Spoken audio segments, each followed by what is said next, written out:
Hey guys, it is fall in Denver, Colorado, and I'm telling you what, the leaves are vibrant. They are changing, and probably my favorite tree to gaze at is the tree that is still half green from the previous season and half brilliant yellow, brilliant red, brilliant orange going into the new season.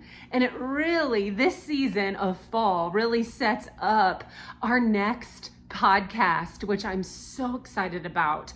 What we really hone in on is transactional versus transformational leadership. I am so excited about this episode and this month's emphasis around leadership and transactional leadership versus transformational leadership. So I love the way it's positioned in the fall, and I really think we're all going to glean from this episode. And I was reflecting back on my earliest recollection of kind of one of the first jobs I had, and I was in college, and it was in between Christmas and New Year's, and I was working at this little hardware store in Columbus, Ohio, and I did inventory for them during my Christmas and New Year's break. And I remember it was 2 days of counting bolts and nuts and screws and all kinds of hardware things, which, if you know me, that's really hilarious.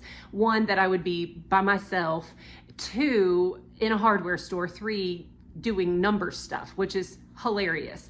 But I remember going into that, and the gentleman said, okay, here's your clipboard, here's your chair, here's your pencil, here's your section, and we'll see you later on today.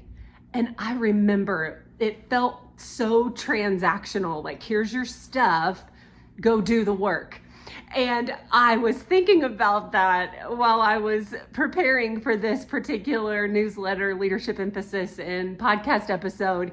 And it really made me think of how much I value transformational leadership. And no one did it better, no one does it better than Jesus himself, the greatest, ultimate transformational leader that we have witness of and an example in and through his word. And I love kind of these 4 scenes that Jesus models to us about transformative leadership with his team of disciples. And we see these 4 transformational scenes. In one, when he calls them and they drop their nets and he gives this massive invitation to come follow me, and then models what a life lived in mission looks like. And then he invites them into the miracles and into the teachings, and they have to experience some of the tension, like, how do we do this? And who's going to feed them? And all of those beautiful, fruitful tension moments that Jesus then provides this transformational leadership to his team. And then we see them at the Last Supper in this intimate friendship setting where Jesus continues to pour into them as leaders to carry on and carry out the mission.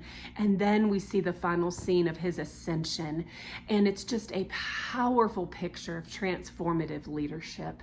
And I know for all of us, there are those moments where transactions like do this, get that. But man, what if the greater percentage of our investment into our teams was transformational leadership?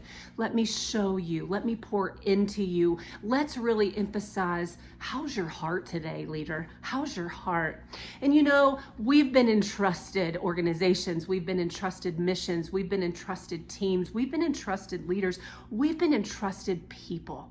And so to give them and to grace them and to extend to them transformational leadership, it's everything. And so I want to invite you into this transformational leadership journey as we dive into this next episode, as we really sink our heart, teeth, and hands and feet into what it looks like to build transformational teams. So I'm so excited. Let's jump in together. Stay tuned. And as always, reach out. I'd love to bat this conversation around. I'd love to listen. I'd love to pray with you. And I'd love to learn. And I'd love for us to continue to journey together. So have a great day. Dive in. Let's chat. Cheering you on always.